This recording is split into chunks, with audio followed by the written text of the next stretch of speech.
Halo teman-teman, sebelumnya kalian pasti sering lihat tumbuhan kan?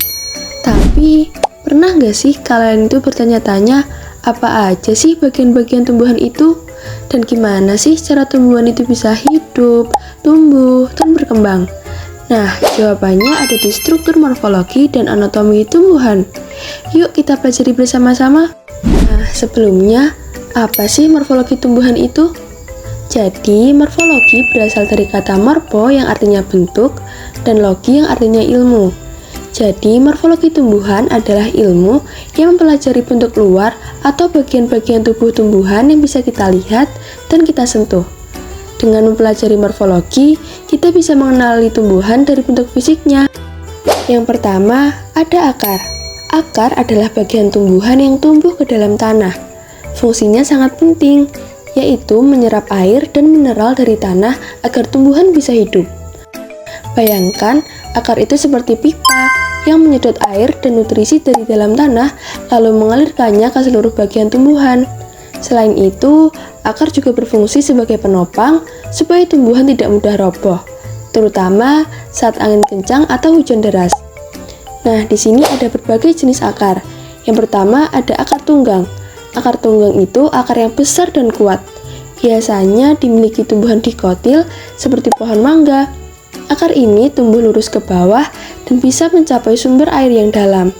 Kemudian ada akar serabut. Akar ini tipis dan menyebar. Biasanya dimiliki tumbuhan monokotil seperti pohon kelapa. Akar ini membantu menyerap air dari lapisan tanah yang lebih dangkal dan mencegah erosi tanah. Nah, yang kedua ada batang. Batang adalah bagian yang menghubungkan akar dan daun. Jadi, batang itu berfungsi sebagai jalur transportasi air dan zat makanan, serta sebagai penopang agar tumbuhan itu bisa berdiri tegak. Bayangkan, batang itu seperti pipa besar yang mengalirkan air dari akar ke daun dan makanan hasil fotosintesis dari daun ke seluruh tubuh tumbuhan. Selain itu, batang juga bisa menyimpan cadangan makanan loh, seperti pada batang singkong yang berisi pati. Kemudian, batang juga bisa membantu tumbuhan beradaptasi dengan lingkungannya, seperti batang kaktus yang tebal dan berduri yang gunanya untuk mengurangi penguapan air di tempat yang kering. Nah, selanjutnya ada daun. Daun adalah bagian tumbuhan yang sangat istimewa karena berperan sebagai pabrik makanan utama.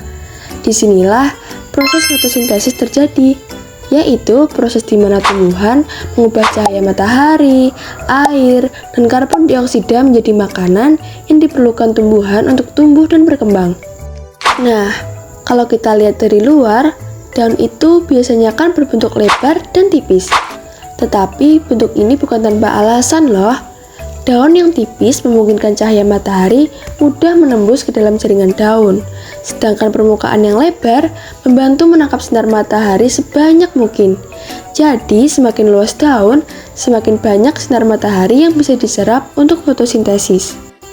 Berikutnya ada bunga. Bunga adalah bagian reproduksi tumbuhan.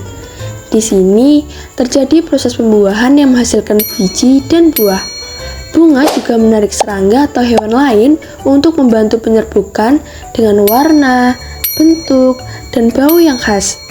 Setiap bunga itu memiliki bagian-bagian penting seperti kelopak, mahkota, benang sari yaitu bagian jantan, dan putik bagian betina. Proses penyerbukan ini sangat penting agar tumbuhan itu bisa berkembang biak dan menghasilkan keturunan. Nah, yang terakhir ada buah dan biji.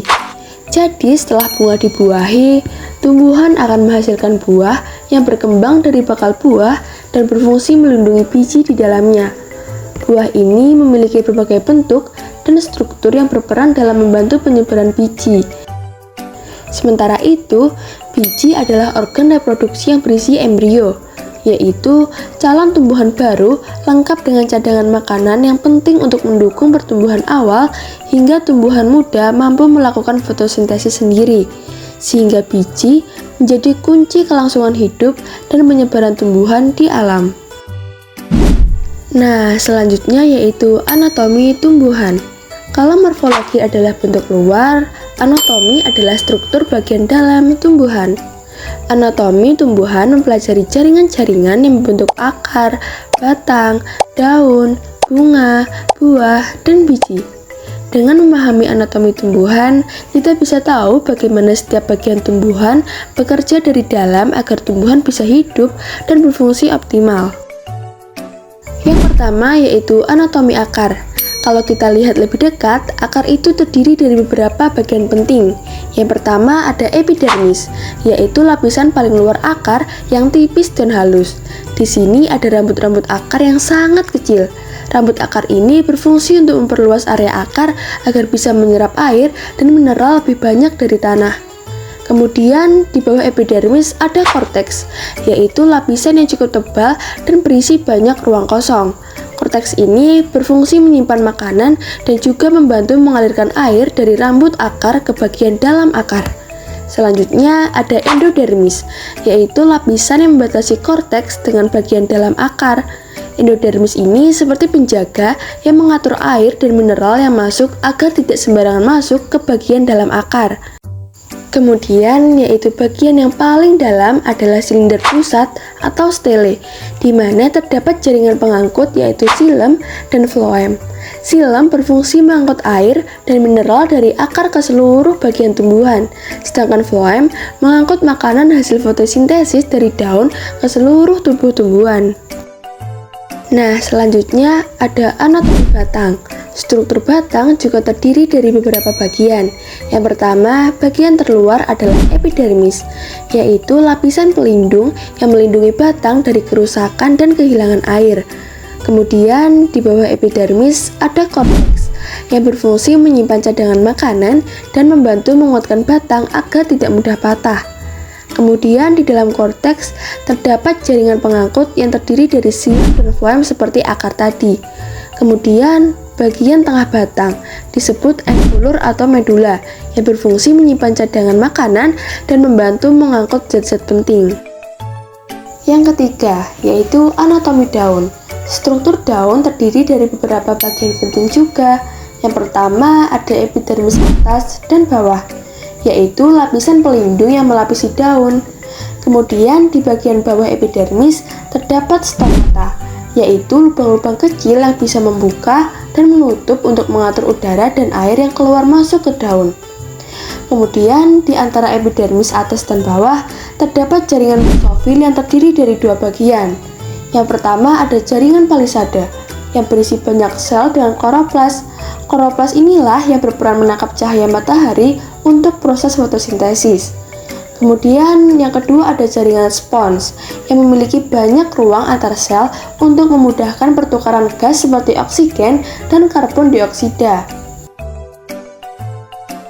Selanjutnya di dalam daun juga terdapat pembuluh angkut seperti xilem dan floem yang mengangkut air ke daun dan membawa hasil fotosintesis ke seluruh bagian tumbuhan. Selanjutnya yaitu anatomi bunga. Bunga terdiri dari beberapa bagian. Yang pertama ada kelopak bunga yang biasanya berwarna hijau dan berfungsi melindungi bunga saat masih kuncup.